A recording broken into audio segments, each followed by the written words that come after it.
Greetings, my beloved clients and friends. I'm going to do a three-part series today. I'll break it up into three because otherwise it'd be too long. So I want to talk about the first principles of investing and then give you an example, then talk about what causes price movements in the stock market. Okay, so let's start from the first principles and why we invest, at least for my clients and the type of investing I do. The purpose is to grow and preserve wealth over time. Okay, so let me break that down. And by time, I pretty much mean the rest of your life, at least. Because some clients have asked me to manage their money for the rest of their life, and others have we've managed it for the rest of their life, and then for their heirs, whether it's the surviving spouse or the kids, so forth. So it's a long term that we're investing, and we want to grow and preserve their wealth. And so what is wealth? It is why wealth? Because wealth could generate an income for you at a time when maybe, because there's two ways to basically generate income, which is work and wealth, right? And when you're young and strong and sharp, and a lot of people earn their income by work. But as you get older, the strength wanes and the wits kind of wane a little bit, and the fire, the drive to get up and go to work every morning kind of wanes. So it'd be nice if that happened, to have some wealth to generate an income for you, so you don't have to work anymore. Okay, so that's why we want to grow and preserve our wealth over time, and because that wealth could generate an income, right? If you have some rental properties, they generate rental income, or you have an investment portfolio, it generates dividend income. If you have an orange grove, it generates oranges, right? And so that's how wealth generates an income. And so that's the purpose, and we're trying to grow that and preserve it. So investments grow wealth and they preserve wealth. Okay, so let's talk about wealth preservation first of all. So money, like a savings account in a bank, it's a good store of value for a short period of time. But over time, money depreciates in value.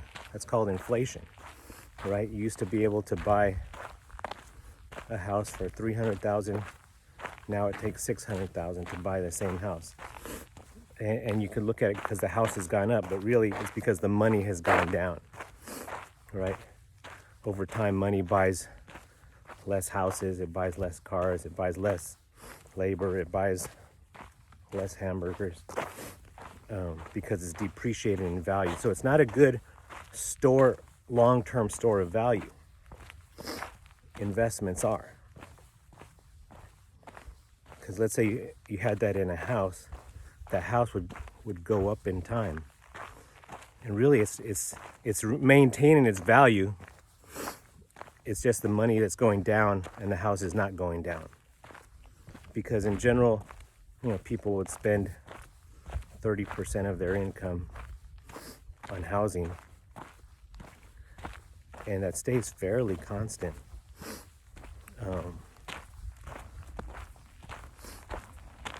So it's preserving your wealth, but it's really not growing your wealth.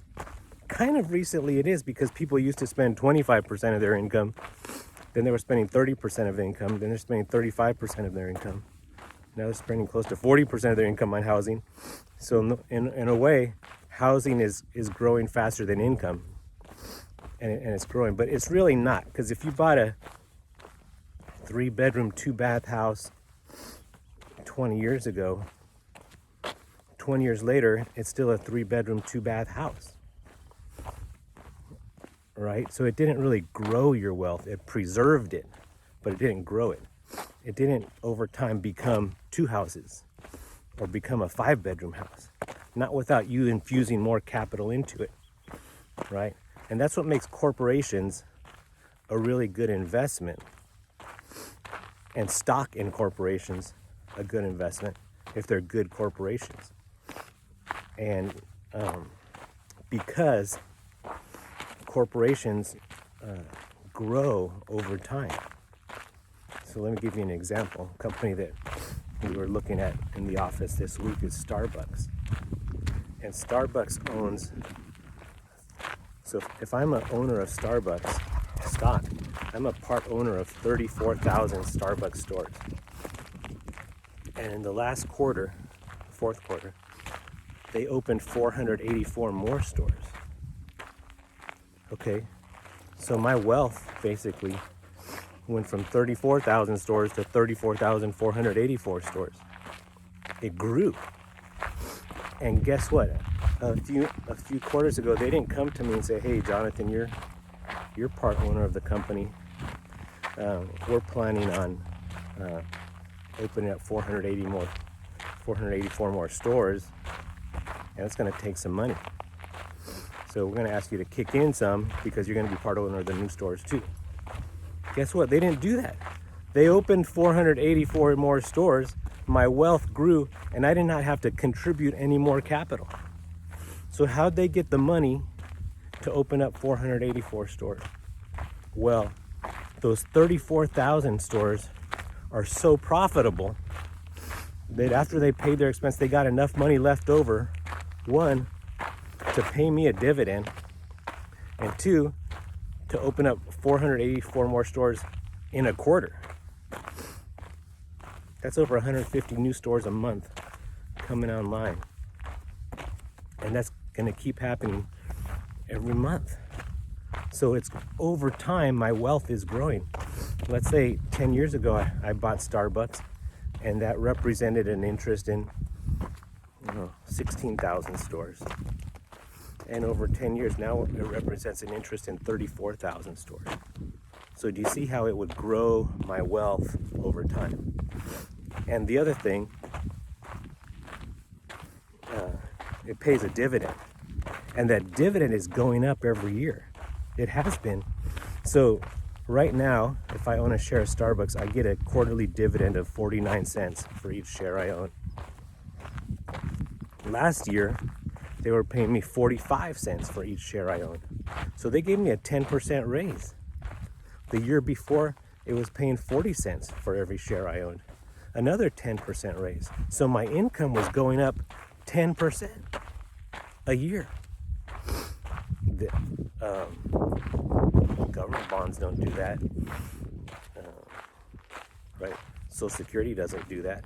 So my income is really growing pretty nicely. So my income's going up. My store count is going up. And guess what else?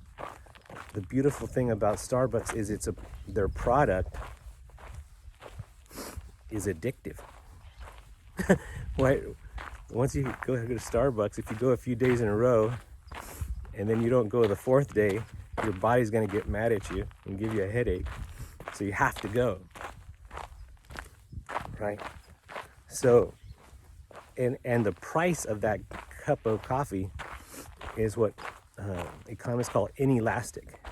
Right? If they were to raise the price 10 cents, people wouldn't stop going. Right? They have the ability to raise prices when they have to, and their customers aren't going to stop going.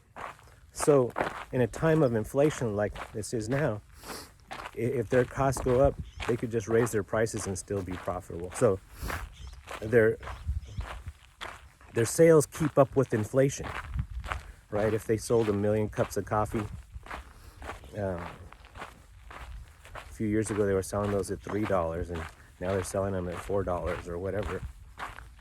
And so their sales keep up with inflation. Not only that, they open more stores. Not only that, they raise their dividend. So that a company like that is a great way for me to grow and preserve my wealth over time. In other words, it's a great investment. So what do we look for in an investment? And using Starbucks as an example, we look for a company, number one, that's profitable, because the only way they're able to keep making new stores, and paying me a dividend is because they have profits, right? So you want a company, number one, that's profitable.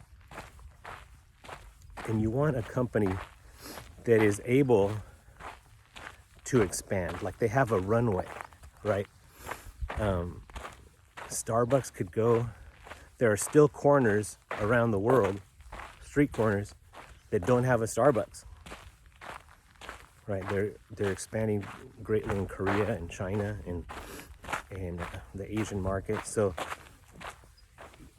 just because they open up 484 stores this quarter, they could still open up another 484 next quarter, and the next quarter, and the next quarter.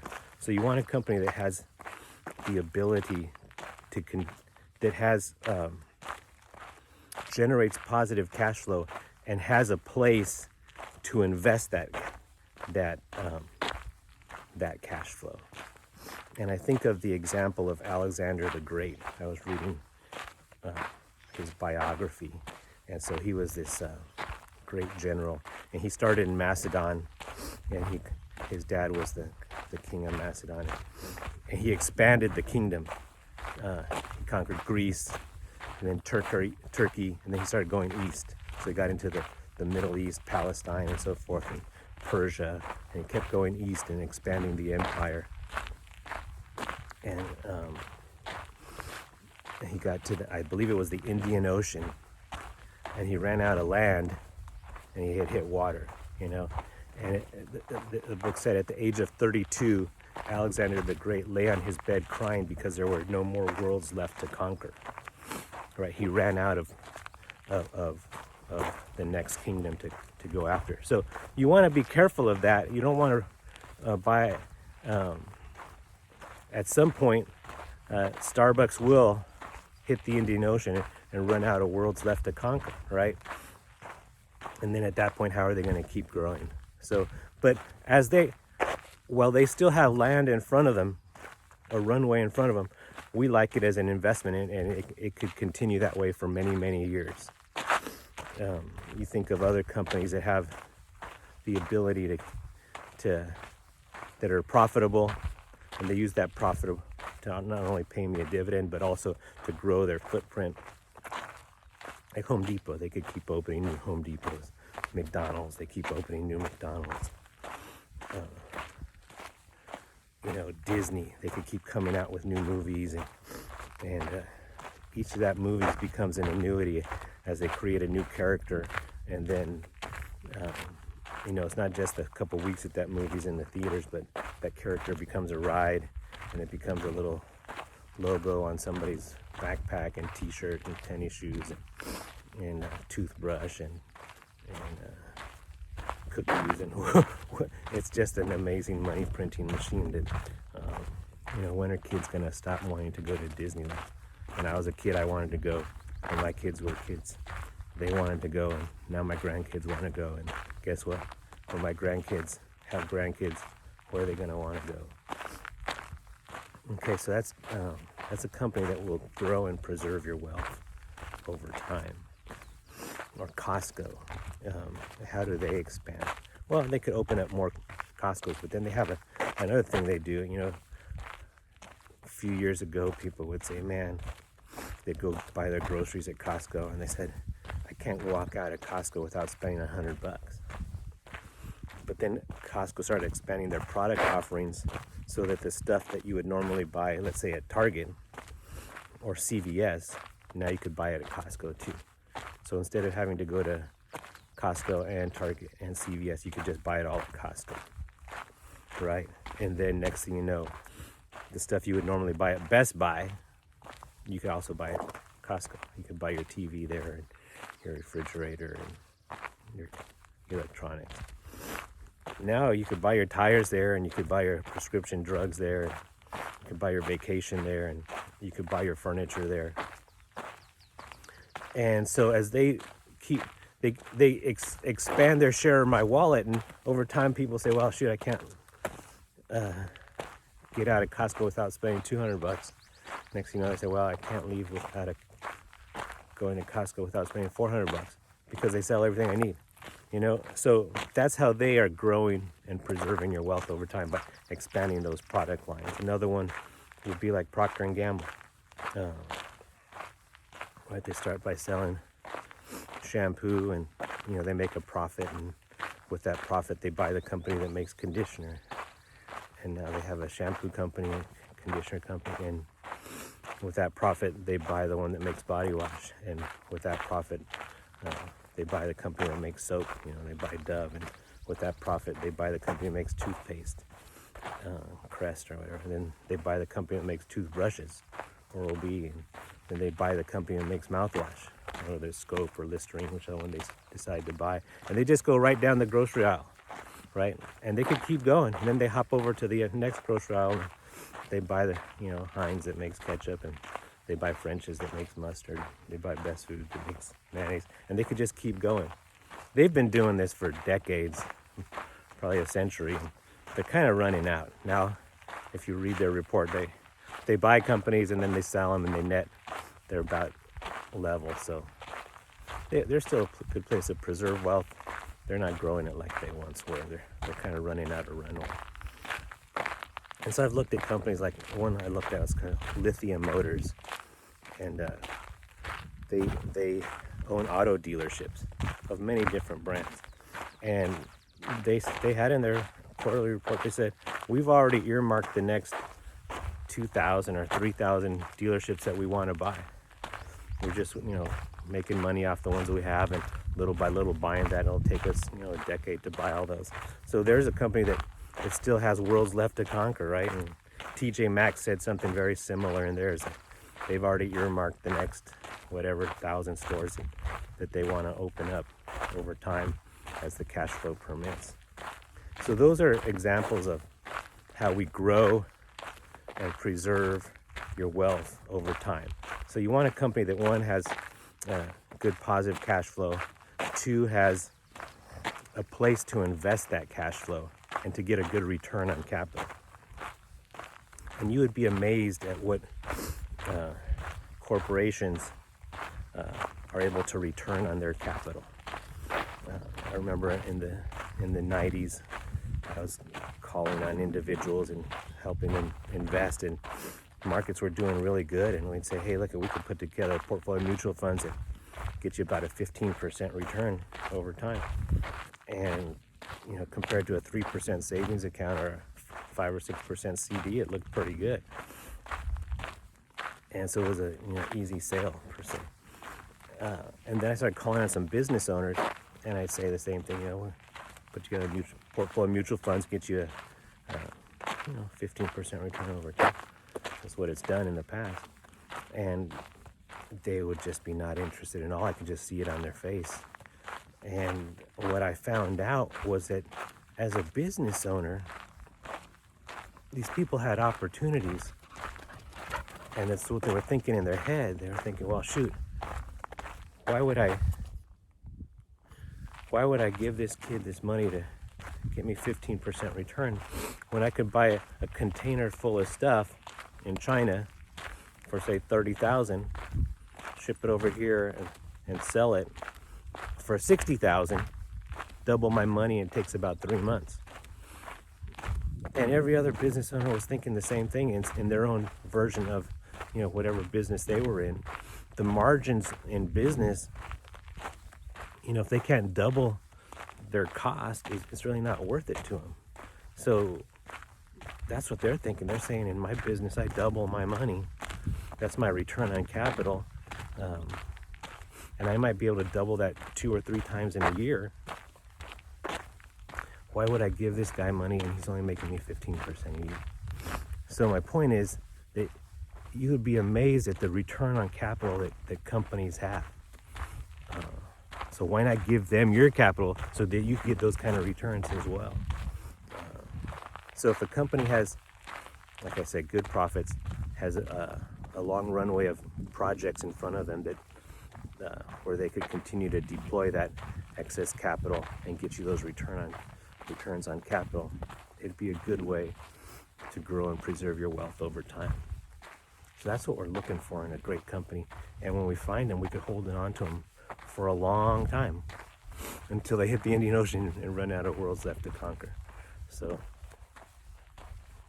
and when you think about investing that way, and you think about business that way, you don't get so shook up about the day-to-day price movements and who's the president and what's going on with interest rates and inflation, because you realize that the companies that you're looking at have a track record of doing what they do, whether there's a Democrat or a Republican in the White House, whether interest rates are going up or down, whether inflation is high or low, whether unemployment is high or low, whether there's a war or not, right? You go back, they've been doing it for 10, 20 years, 30, and guess what? People go to Starbucks when interest rates are low and high. They go to Starbucks when there's a Democrat or a Republican. They go to Starbucks when, unemployment is low or high. They buy toothpaste. They talk on their iPhone. They put tires on their car, or toilet paper or groceries. Those things happen regardless, and these companies are profitable regardless through the up and down. You could just look back, and if you're in doubt, you could look at their 10-year, 20-year history and say, well, how'd they do the last time it was bad? Or how did they do the last time we were in this situation? And you see, oh shoot, they were profitable then too. They paid a dividend then too. So when you see that, you know what you're looking for. And not every company is a great company. There's only a handful of them. When you find one, and it gives you that security that, hey, if I buy this, whether good times or bad times come, this company is going to help me grow and preserve my wealth over time. So it gives you clarity. So that's step one of my 3-part series. Have a good day.